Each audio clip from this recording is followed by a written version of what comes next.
Good afternoon and welcome to CEC Gurukul lecture. In continuation with the series on sociology of India, in today's lecture we are trying to understand the caste and social change in India, because caste has been an important integral part for understanding society in India, not only in terms of understanding the nature of social change but also in terms of giving rise to several kinds of issues and social problems like vote bank, communalism, violence, and so forth.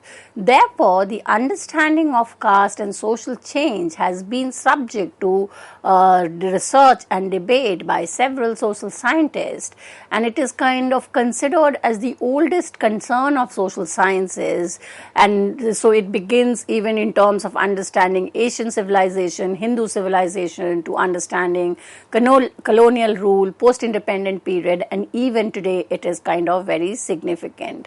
So the general understanding of caste is that caste is something which is an outdated concept, and slowly and evidently it is kind of withering away. So if you look into the evolutionary theory, or if we look into the theories of social change, the idea that was given was that as society is progressing, science and technology development taking place, society is moving from homogeneous to heterogeneous society, large scale migration from rural areas to urban areas, caste as a system would become inevitable. And also because of the political idea of declaring caste and untouchability as kind of abolished in India. But then it is kind of important to understand not whether it is dying, but to understand the discourse in which it enables to understand the social change taking place in India. So the hegemonic perception changed by the 1990s, and there was a light of especially when you had this controversial issues of reservations for the OBC or the other backward class, and this reservation was recommended by the Mandal Commission. So if we go back to M.N. Srinivas, which has been discussed in detail in the series on Indian sociological tradition, for Srinivas, Mandal Commission and Masjid, the Babri Masjid controversy are very important point in order to understand the nature of change taking place in India. What happened next after the Mandal Commission was that it triggered a new awakening by revealing that only a privileged upper caste minority believed in declining significance of caste. For the vast majority of Indian, caste continued to be crucial determinant of life opportunity. So caste kind of we see moving from hierarchy to inequality, from religious identity to a more question of able to access resources, being able to kind of take the privilege which was denied. So there is a kind of both side of identity consciousness, not only by the those lower in the hierarchy, but equally by the people who were kind of dominant, and they kind of somehow figured that due to certain economic political changes, their privileged position was getting affected. So in contemporary India, caste identity is very important. So we are no longer kind of concerned more about the system in terms of the features or the objective reality. It's more important to understand the notion of identity becoming an instrument for mobilizing people. And why are we mobilizing, or why is there a group kind of formation is on certain kind of uniform universal identity is obviously to get access to resources, both political and economic. So according to Rajni Kothari, there is a shift from rural hierarchy to identity politics, from ascribed and designated status to negotiated positions of power. So we cannot no longer go by the way in which caste was understood in, say, in the colonial period, because the nexus or the level at which the negotiations and group formations are taking place have kind of undergone change. So, if we look into caste and social change, we know that the earliest documentation on caste as kind of an axis for social change began with the work of G.S. Ghurye as early in 1932 with his publication of his book Caste and Race in India. And here the Professor Ghurye was arguing that there is an attack on the hierarchy, and the attack on the hierarchy was in terms of understanding the ritual hierarchy and the secular hierarchy. So when we see the whole idea of number of non-Brahmin movements taking place in the 40s and 50s, it kind of gives you the sense that the hierarchy is not always kind of religious based. Even when we look into M.N. Sriniva's concept of Sanskritization, though there was a sense of kind of a movement taking place within the hierarchy, which was earlier explained as static and fixed.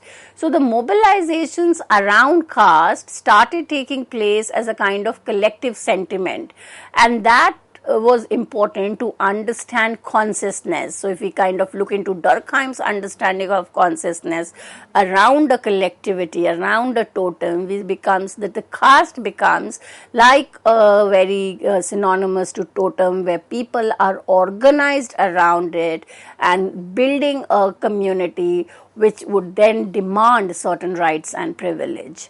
So we look into M.N. Srinivas. He argued that far from disappearing with the process of modernization, caste was experiencing a horizontal consolidation. So you have a vertical hierarchy, which was again the older depiction of caste as a ritual or a religious hierarchy, and then you have a kind of a horizontal stratification where the members of the same strata kind of segmenting starts forming segments, and groups are formed in order to ensure that within that horizontal strata everybody starts competing for the limited resource. So there is a consolidation of a group at the horizontal level.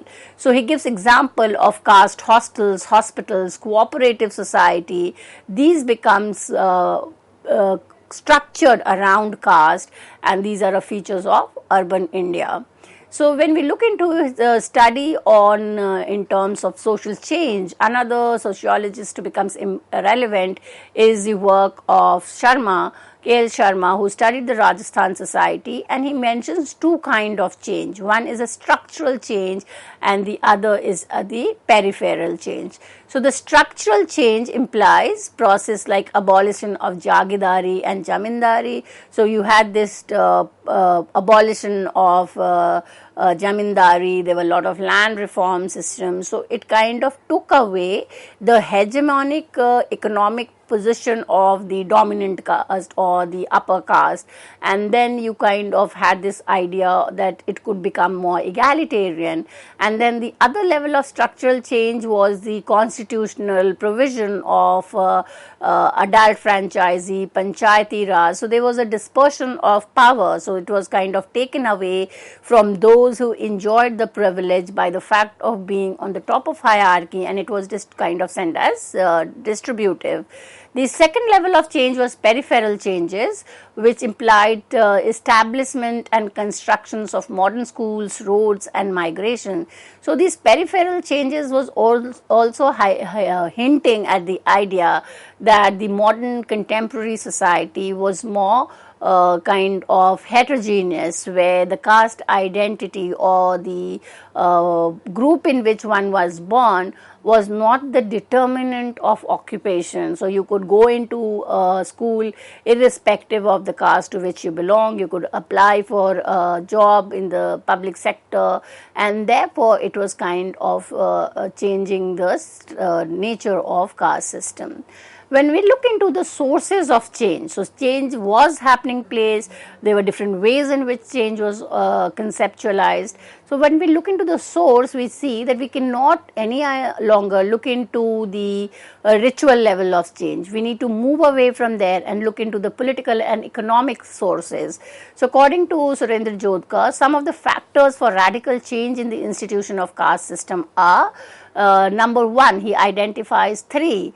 Number one is from below. So, what is the source of change is the experience of the subjective reality of caste by groups which were lower in the ladder, and they were at the receiving end in the traditional hierarchy. So, there was a level of kind of consciousness that they have been exploited, they have been denied their right, and therefore there is a kind of demand by those in the lower to kind of get the right which had been denied from them.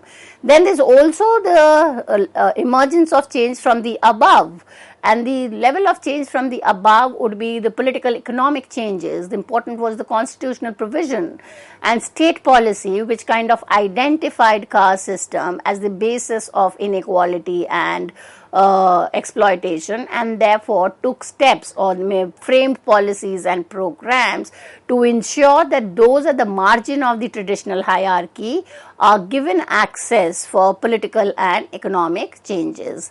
And then the third source of change is from the side. So, when we have kind of having change from the above and from the below, the effect of such changes is that there will be some amount of changes taking place at the level at the side, that is in terms of the general process of economic changes such as agrarian transformation or the development of industry and urbanization. So, there's a kind of a movement from agrarian occupational sources where you had this jamindari system, and most of the landlords were from the Brahmin community, and they had these people from the lower caste as tillers or as workers. Now, when we move to an urban area where the dominant access to economic resources is no longer in the hands of the Brahmins, then it becomes a sense of kind of change in the ritual hierarchy. Chris Fuller describes the change in caste as a process wherein the vertically integrated hierarchy decays into a horizontally disconnected ethnic array. So, there is a shift in the discourse on caste. First, we know the traditional way of understanding caste was to understand as a part of the ritual hierarchy, or it was kind of considered as a cultural element because the source was in terms of religion. Now, the discourse on caste and much of the writings, whether we read political scientists, economists or sociologists, the discourse has shifted to politics, and then after politics, a lot of identity politics, vote bank and caste in politics, politicization of caste. We have the third element, which is to look into the economic dimension of caste. So, in order to understand the nature of social change which can be related to caste and caste system, is to understand it at three level. One is the idea of identity politics, the second is in terms of reservation and aspiration or Dalit consciousness, and the third is to understand at the level of economic changes. So, when we look into identity politics, it is a very important concept now to understand the interlinkages between caste and politics. So, identity politics is basically a US based concept arising from the black feminist movement for equal rights and opportunity and resulting in affirmative actions and policies. So, it is kind of related to a hierarchy where there was a power holder and those who were denied that right because they had no access to power. So, there is the kind of discourse between the upper class women versus the black women who were kind of denied certain rights on account of their color as well as their gender.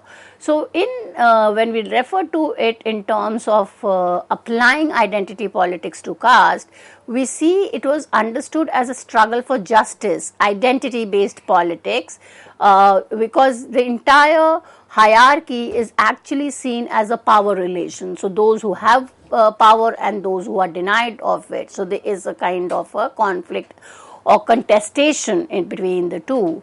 identity politics implied active involvement in politics while simultaneously acting as a tool to authenticate personal experience of a group.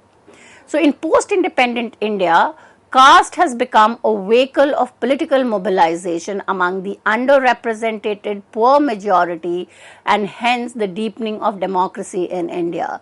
But the idea of political mobilization is not only happening at the lower level, it is equally taking place at the among the upper caste or those who kind of had had that power. So power is basically kind of the contestation over resources. So if the lower level rise up and kind of start having a claim in the power, it disturbs the power access of those who already had it. So there will be a amount of mobilization at both the level. So the implementation of Mandal report or the Mandal Commission recommendation by VP Singh government in 1990 marked the onset of a new kind of politics in the nation state. So the Mandal Commission is kind of considered as a very important point in the Indian history, which helps us to understand interlinkages between caste and politics. And much of us know about the Mandal Commission recommendations, which kind of legitimize the reservation of certain seats to category of people who were then termed as OBC or the other backward class. So this was in addition to reservation for the scheduled caste and the scheduled tribe. When we look into the discourse or the sociological work on identity politics, the name that is very familiar is Professor Dipankar Gupta's. His work published in 2012 argues what is easily visible to the naked eye today is that caste, high and low, are moving up and down the hierarchy.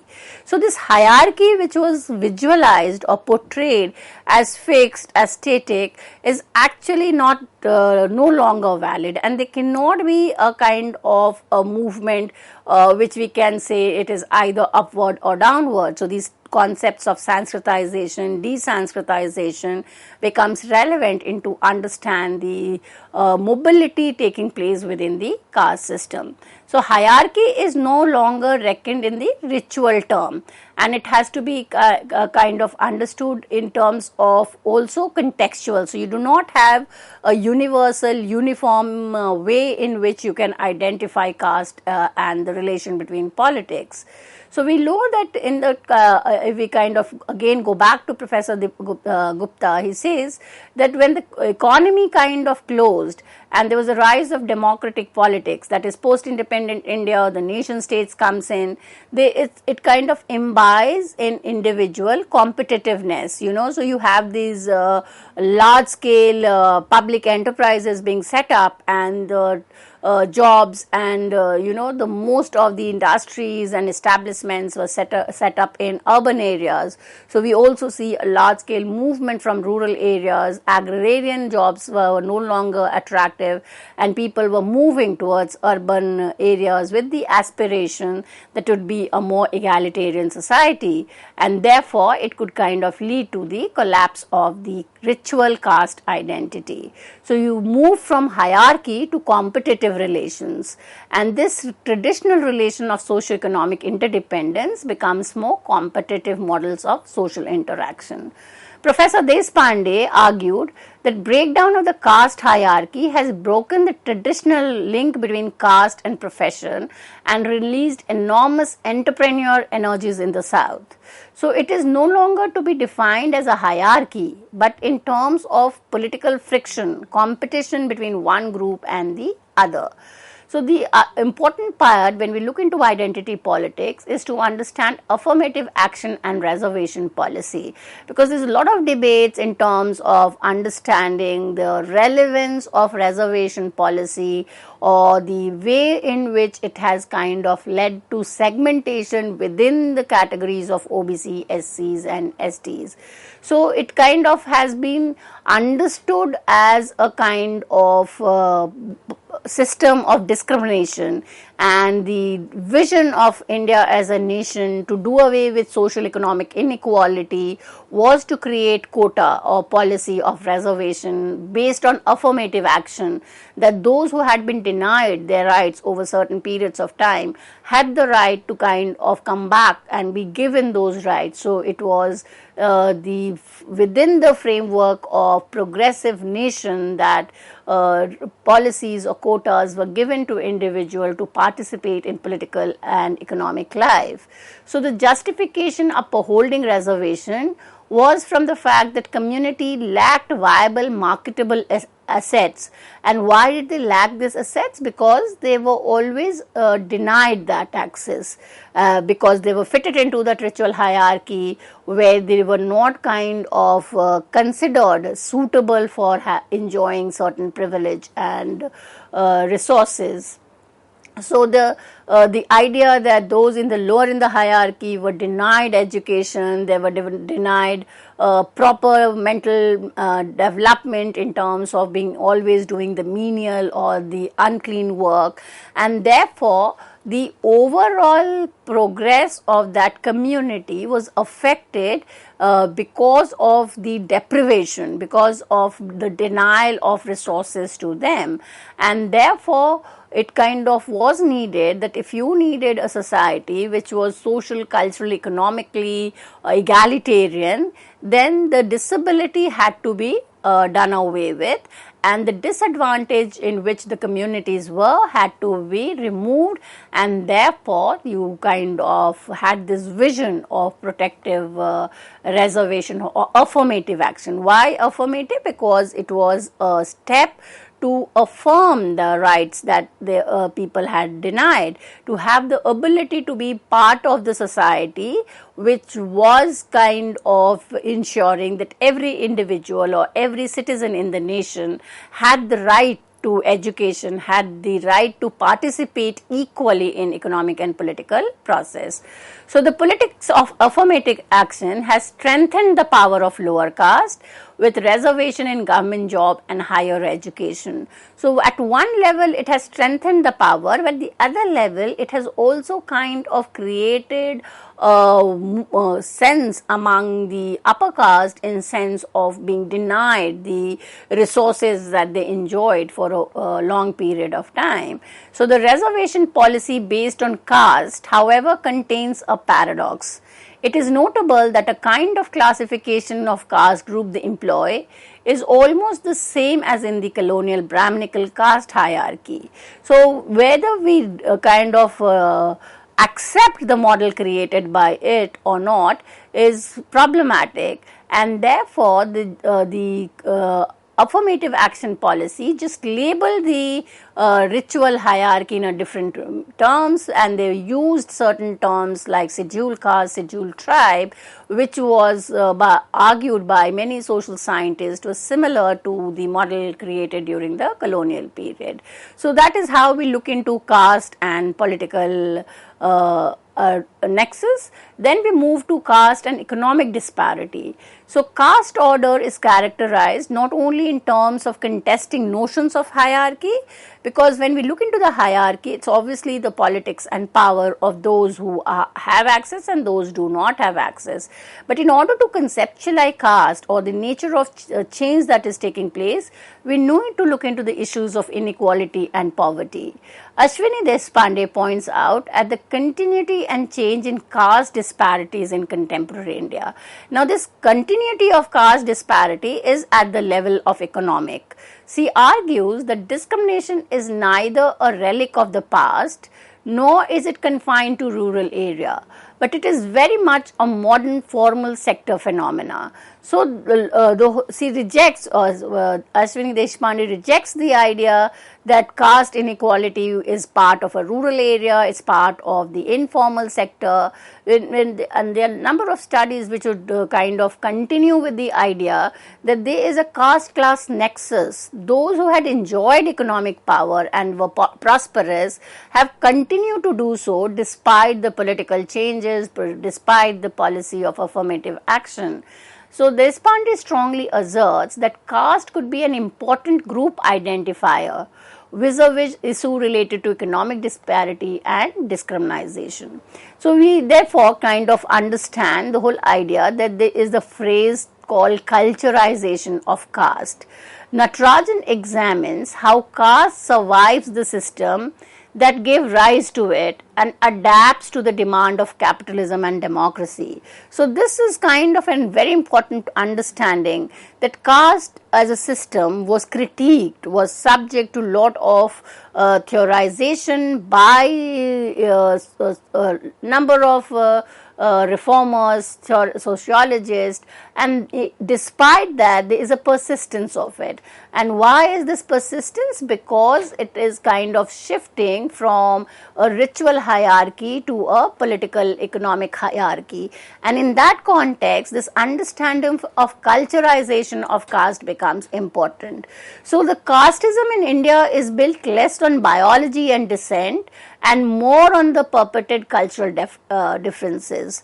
So we kind of try to understand the change which is taking place in terms of also the rising consciousness and discrimination. So M.N. Srinivas in his work The New Avatar of Caste argued that cultural discrimination was used as a platform to highlight the plight of Dalit who went for successful mobilization. So there's a lot of documentation in terms of rise of Dalit consciousness, right of Dalit feminist, and how the Dalit consciousness is a challenge to orthodox Brahmanism and vice versa. So one of the important author is Gail Omwet, who advocates the idea of cultural isolation and alienation faced by this, and she equates Dalit consciousness to class consciousness. So this is how we kind of comprehend the nature of change which is taking place. It's not to be located in one specific institutions or discourse, but it's a kind of now needed to have a more interdisciplinary discourse and looking into how it has changed politics, identity, economy, the nexus between caste and class, the nexus between caste and gender, and this will help us to understand the nature of caste and social change in India. With this, I come to an end of this lecture. Thank you.